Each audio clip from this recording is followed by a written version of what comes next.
అందరికీ నమస్కారం. Welcome to Shri Sairam properties Vijayawada. ఇవాళ వీడియోలో మీకు విజయవాడ అజిత్ సింగ్ నగర్ ఏరియాలో ఉన్న ఒక ఇండిపెండెంట్ హౌస్ని అయితే ఇక్కడ నేను చూపించబోతున్నాను. ఇక్కడ మనకి municipal water, under ground drainage system facility కూడా ఉందండి. ఇది రీసేల్ హౌసే. ఈ హౌస్ కన్స్ట్రక్షన్ చేసి ఒక 8 years అవుతుంది. 8 years ఓల్డ్ కన్స్ట్రక్షన్ అనమాట. ఇది రేకుల షెడ్ హౌస్ అండి. విజయవాడ అజిత్ సింగ్ నగర్ మెయిన్ సెంటర్కి దగ్గరగా ఈరోజు ఇండిపెండెంట్ హౌస్ అయితే మన ముందుకి సేల్కి అయితే ఉంది. టోటల్గా 66 గజాల్లో ఈ హౌస్ని అయితే కన్స్ట్రక్షన్ చేశారు. సో ఇంటి ముందు కూడా 20 feet రోడ్ అనమాట. ఎంట్రన్స్ లోపలికి రాగానే చూస్తున్నట్లయితే ఇదంతా కూడా మనకి నెక్స్ట్ ఇదంతా కూడా మనకి బెడ్రూమ్ కింద అయితే డిజైన్ చేశారు. ఎంట్రన్స్లో కిచెన్ ఏరియా కింద అయితే ఇచ్చారండి. ఇక ఒక బెడ్రూమ్ కిచెన్ కింద అయితే వీళ్ళు డిజైన్ చేయడం జరిగింది. టోటల్గా 66 గజాలు. ఈ హౌస్ కాస్ట్ 38 లక్షలు అయితే చెప్తున్నారు.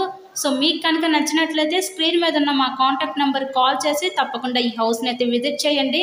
ఇలాగే మీరు మరెన్నో ప్రాపర్టీ వీడియోస్ మా ఛానల్లో చూడాలి అనుకుంటే ఛానల్ని కూడా సబ్స్క్రైబ్ చేసుకొని పక్కనే ఉన్న బెల్ ఐకాన్ కూడా యాక్టివేట్ చేయండి. మేము పెట్టే ప్రతి ప్రాపర్టీ ఇక్కడ మీకు తప్పకుండా డైలీ నోటిఫికేషన్ రూపంలో వస్తుంది. విజయవాడ అజిత్ సింగ్ నగర్ మెయిన్ రోడ్కి దగ్గరగా ఈ రేకుల ఇల్లు అయితే మన ముందుకి సేల్కి అయితే వచ్చిందండి. కేవలం 38 లక్షలు మాత్రమే. సో చాలామంది సబ్స్క్రైబ్ చేసుకోకుండా వీడియోస్ చూస్తున్నారు. అలా చూస్తే మీకే నోటిఫికేషన్స్ అనేవి రావు. ఎవరైతే ఛానల్ని సబ్స్క్రైబ్ చేసుకోలేదో దయచేసి వాళ్ళు సబ్స్క్రైబ్ చేసుకొని పక్కన ఉన్న బెల్ ఐకాన్ కూడా యాక్టివేట్ చేయండి. మా దగ్గర అన్ని రకాల ప్రాపర్టీస్ ఉన్నాయి. ఇండిపెండెంట్ హౌసెస్, ఓపెన్ ప్లాట్స్, అపార్ట్మెంట్లో ఫ్లాట్స్, ఇలా అన్ని రకాల ప్రాపర్టీస్ అయితే ఉన్నాయి. సో మీకు కనుక ఇంట్రెస్ట్ ఉంటే స్క్రీన్ మీద ఉన్న నెంబర్కి కాల్ చేసి మమ్మల్ని అయితే సంప్రదించవచ్చు. అన్ని ఎమ్యూనిటీస్కి దగ్గరగానే, బస్ రోడ్కి, ఇంకా అన్ని ఎమ్యూనిటీస్కి దగ్గరగానే ఈరోజు ఇండిపెండెంట్ హౌస్ అయితే మన ముందుకి సేల్కి అయితే వచ్చిందండి. So thank you and thanks for watching this video.